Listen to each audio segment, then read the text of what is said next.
Good afternoon, all. You'll notice that we don't have any electronic components or my soldering iron or a multimeter or anything like that out today, and that's because we won't be using any of that. Today we're going to be talking about some theory, doing some maths, going over a circuit diagram for something that I'm going to be building. So what we're going to be looking at today is a circuit for this LED panel here. You can actually see the reflection of the one I'm using to light my workbench at the moment. This is a high color rendering LED panel that I bought from UG International. I'll be putting a link to them in the description.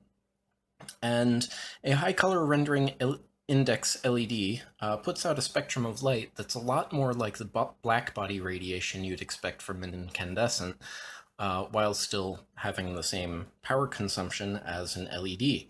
This is very cool technology. I'm not being paid by UG to review this product. I'm reviewing it independently because these are very cool and they're quite nice. I hope it shows in the video. I'm actually going to bring the exposure down just a little bit here. I'm going to darken that up so you can see on how the phosphor on this LED changes. It's very dark orange here.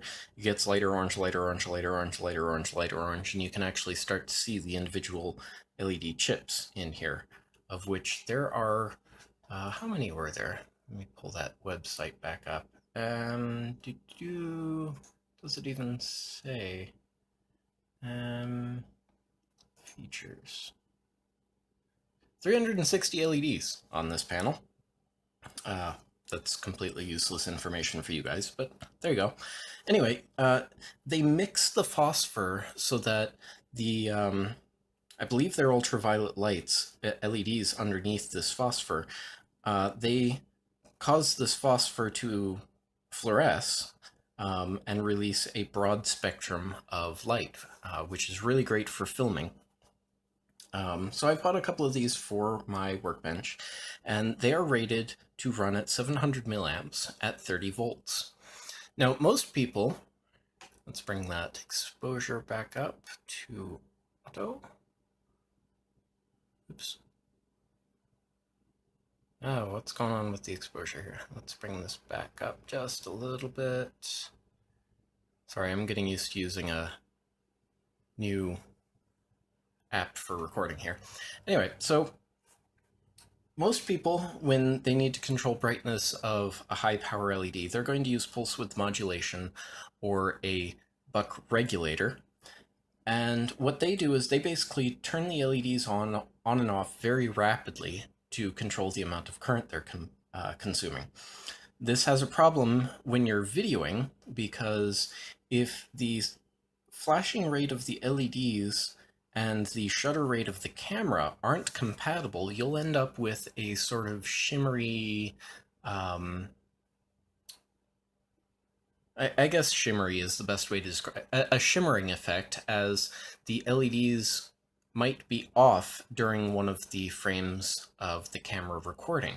So you'll get flashing or shimmering, generally in bands, due to the fact that there's a rolling shutter. So you'll get these bands of darkness that'll travel up or down the video.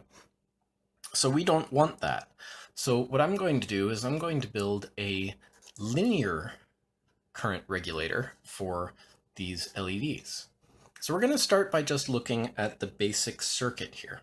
So we're going to start with our positive rail here, and it's going to come out like this. Oh, that's almost out of frame. Let's tug this paper down just a little bit. Apologies to headphone users if the paper rattling is bad in your ears. We're just going to tug that down a little bit. There we go. Hopefully not wiggle it around too much. I've actually got my computer holding down the paper up above. Second here. I was going to drink some lemonade. All right. So, and that's going to come down. That's going to go into a resistor. I hope I don't draw this too big. And that's going to branch off in that direction. Then we're going to come down to another resistor, or sorry, that's not going to be a resistor. I'm looking at the wrong diagram here. That's going to come down here to a Zener diode right here, and then down to the ground rail, plus, minus. All right, so this guy here is going to come out, and he's going to come down into a transistor, like so. That's going to be an NPN transistor, so not pointing in. So there we go. Like that.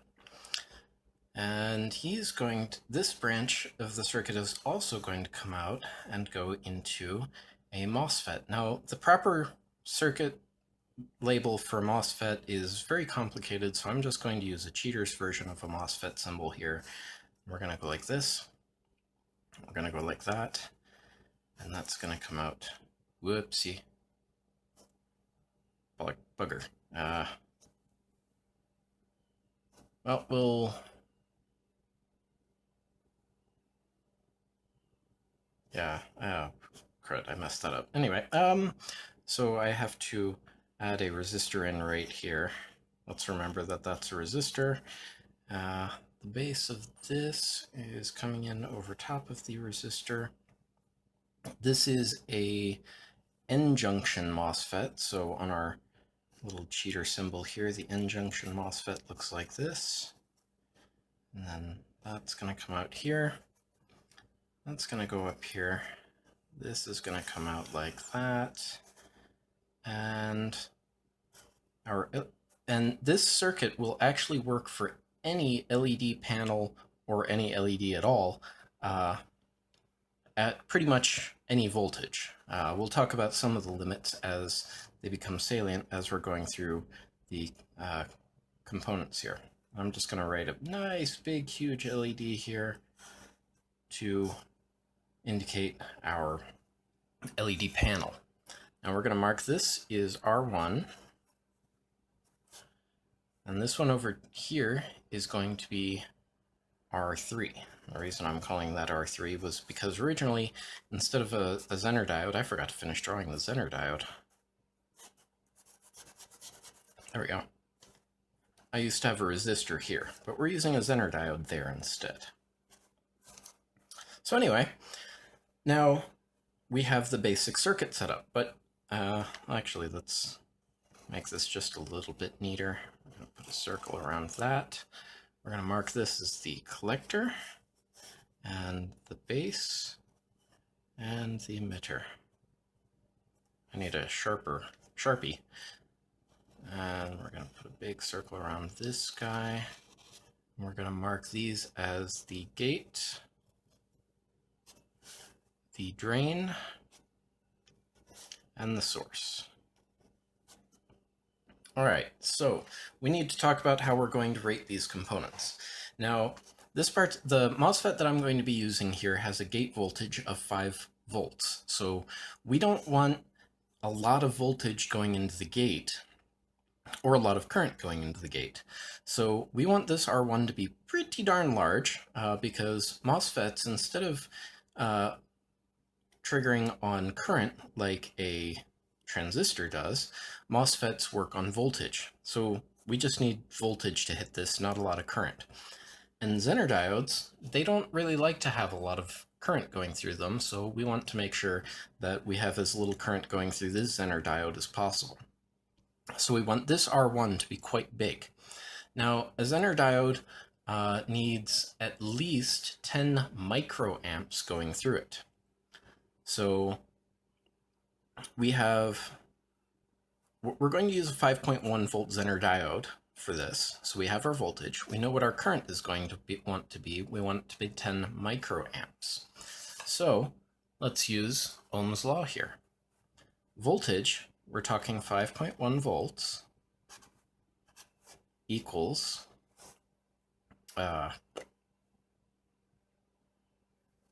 I, which is going to be 10 microamps, so that's 10e to the negative 6 amps times resistance.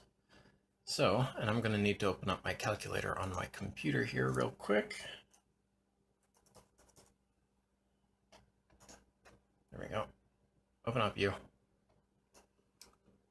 All right, so we need to divide 5.1 by 10 microamps. So 5.1 divided by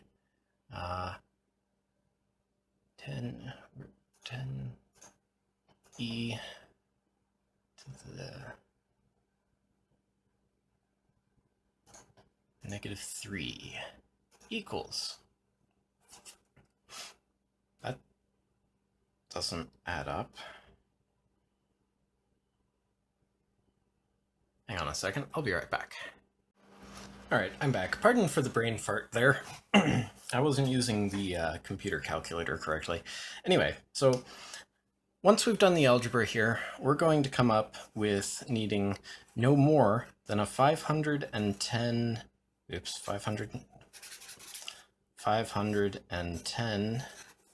k ohm resistor. So for my circuit, when I build this, I'm just going to use a 338 k ohm resistor because it's a nice, handy standard rating, and it's smaller than 510k, so we'll make sure we're getting enough current going through the Zener diode for it to work. Why are we using the Zener diode? Because it's going to clamp the voltage here to 5.1 volts, which is more than enough to open the gate of the MOSFET. So we're just going to write 510k. And that's, well, we're going to want that to be less than or equal to 510k for that. So that's that. That's not going to change no matter what circuit you make this for. So that's what that value needs to be. Now comes the value for R3, which this is where this circuit is cool. Now we're going to talk about conventional current flow here for a moment, which is actually the direction current flows in a circuit is actually backwards from what you think it does. It flows from minus to positive. And the reason why that is because the charge-carrying particle, the electron, carries a negative charge. So the current actually moves backwards through this circuit.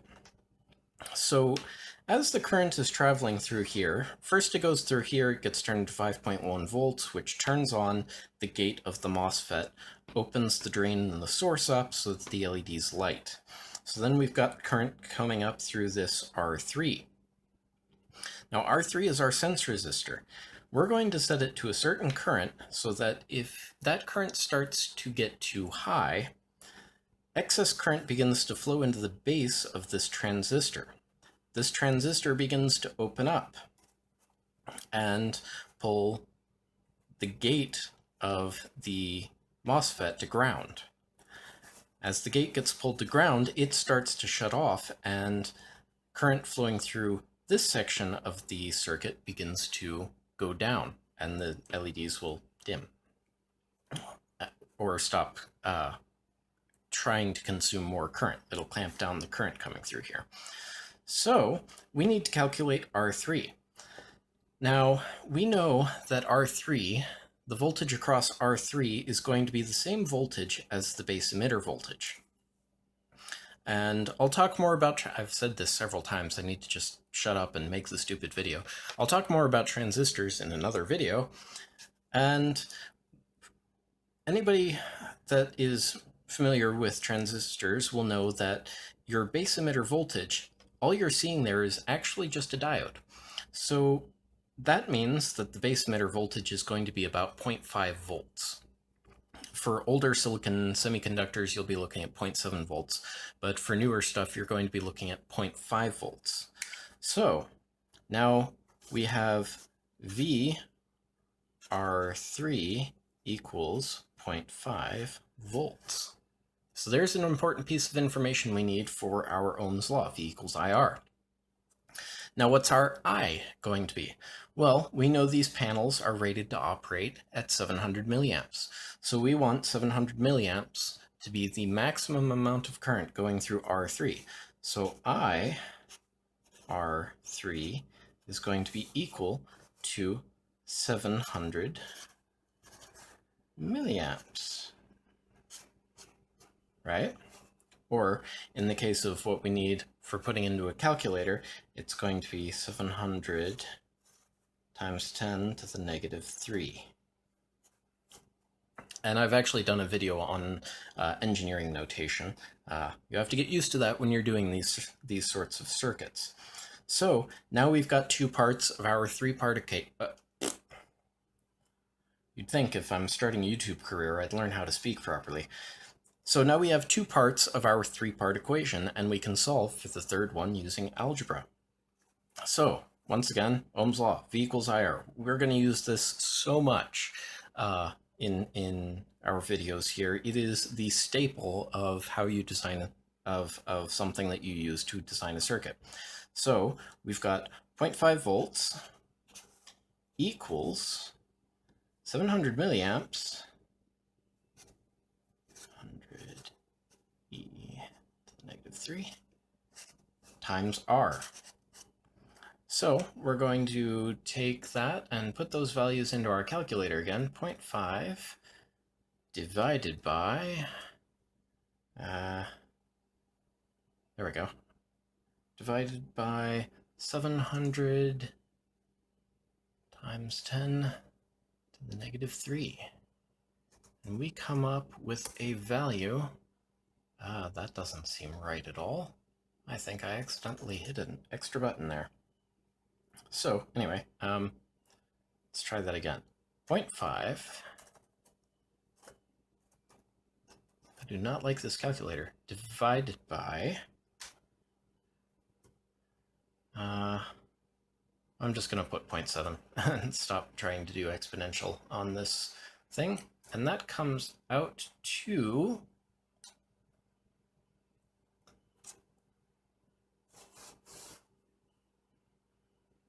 714 milliohms.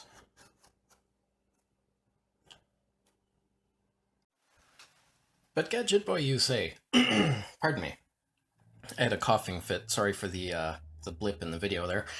But Gadget Boy, you say, that's not a standard resistor value. No, it is most indeed not a standard resistor value, so they have to be ordered.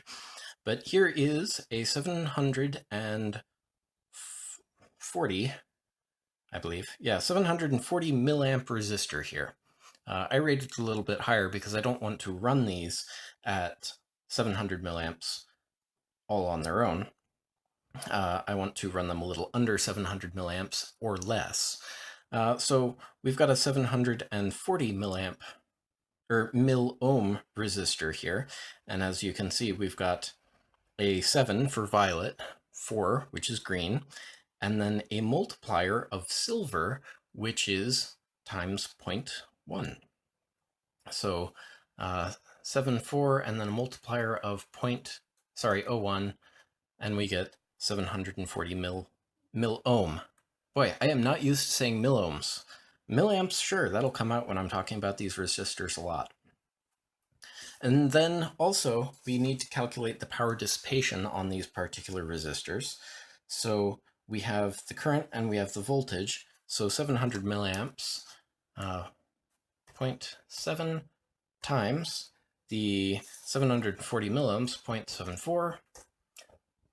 We're going to be dissipating 0.5 watts across that resistor.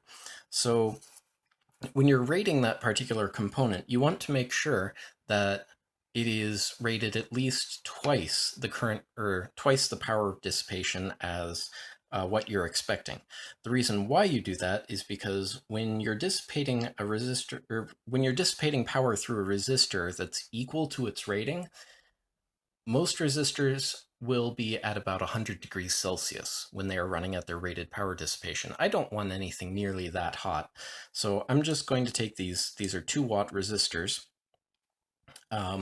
so that they don't get as hot while they're running. So there you have it. That's how you would set it. Oh, let's mark down here 714 milliohms.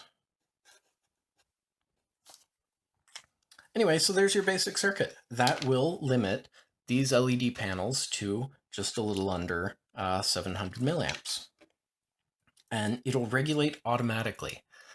As the LEDs heat up, their resistance sort of drops, and then the current they try to draw goes up. This R3 is going to see that increase in current draw, send a little bit of current into the base here, send that excess current into the base, and then that's going to open the gate to ground, and then the MOSFET starts to close and clamp down on the current going through the LED. And this happens very, very fast. There's no strobing, there's no flickering, there's no shimmer. The only disadvantage to that is you want to make sure that your input voltage is as close to the voltage of the LEDs as possible. You'll want it to be just a little bit over so that you can power all of these components. And you can have it way over if you want, because this MOSFET is going to dissipate any extra power.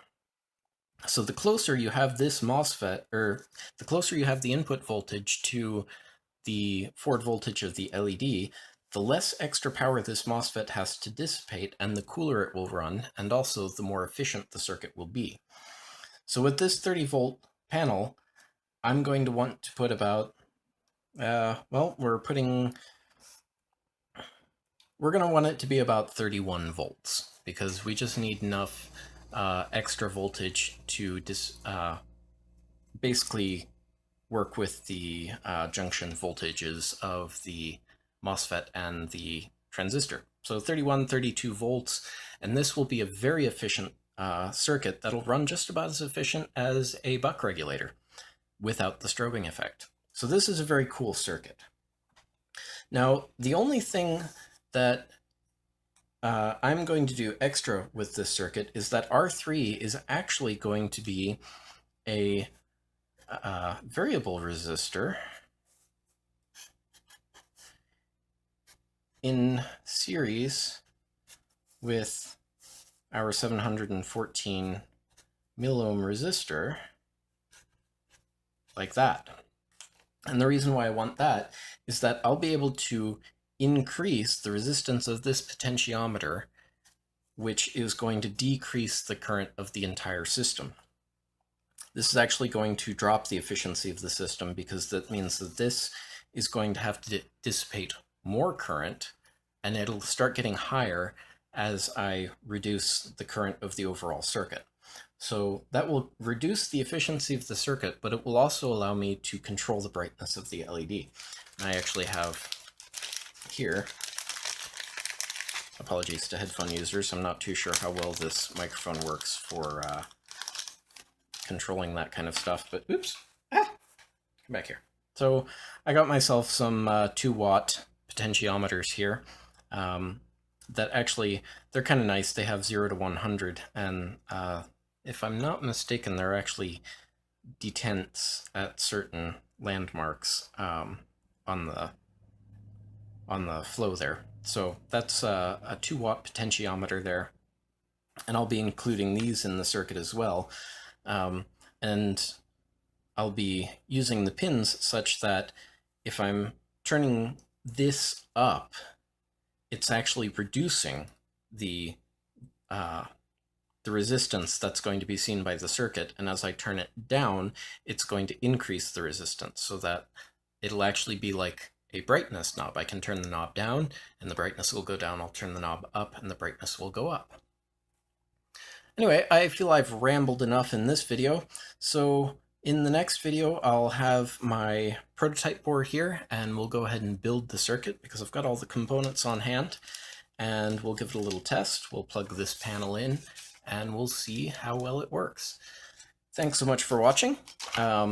If you liked it, feel free to hit that like button, subscribe. That's very important with YouTube's new rules regarding subscriptions. I need 1,000 subscribers before I can start monetizing.